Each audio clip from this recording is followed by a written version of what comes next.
Hello, and welcome back to Gimbal's Tip of the Week, where we provide you with practical suggestions for building a more profitable and productive law practice. I'm Karen Dunskinner. I'm a lawyer, a process improvement expert, and a professional editor. For the month of December, we've been giving you a practice challenge every week, and each one is designed to help you accomplish more in less time and with less effort. 2 weeks ago, I challenged you to eliminate redundancy in your writing. Last week, David challenged you to take one small step towards efficiency by improving your approach to just one routine aspect of your practice. And there are links to both of those challenges in the notes below. Today, we're challenging you to increase your productivity by reducing the number of interruptions in your day. Interruptions waste time and money. Our regular listeners know that we classify interruptions as a form of waiting waste under the W in downtime, the framework for finding the wastes that are dragging down your practice. You can download a copy of our 8 Wastes workbook from the link in the notes. So I want you to think about your day. How often are you interrupted in the course of a typical hour by email, by the phone, by someone who comes in to speak to you? How often do you hear, "Oh, I'm sorry to interrupt, but can I ask you a quick question?" A growing body of research tells us that interruptions undermine our efficiency. They significantly increase task completion time and they decrease your performance. Check out the citation to some of the research in the notes below.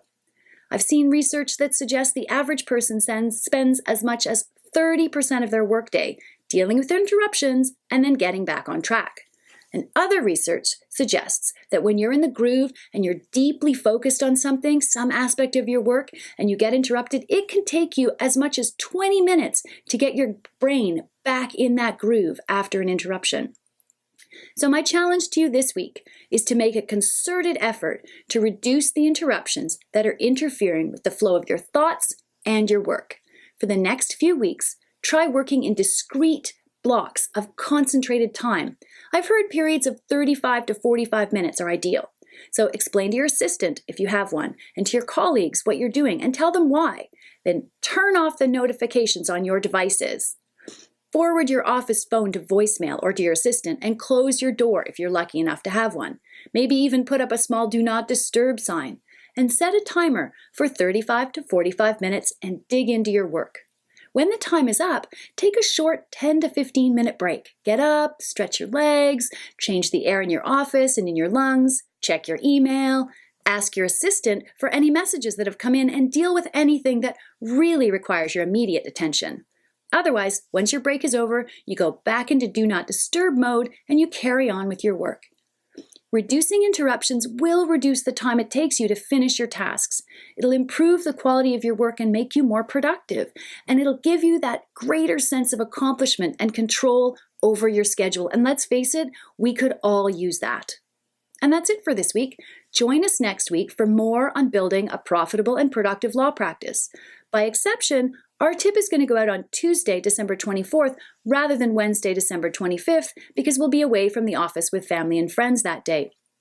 You'll find links to some of the things we've talked about in the notes to the episode, and if you have a comment, absolutely let us know. We would love to hear how you're making out on the first of our 2 December challenges. If you want a tip like this every week, direct to your inbox, you can sign up below.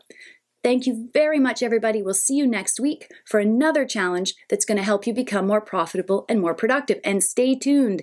We have a special training session coming your way in January that will really accelerate your law practice for 2020.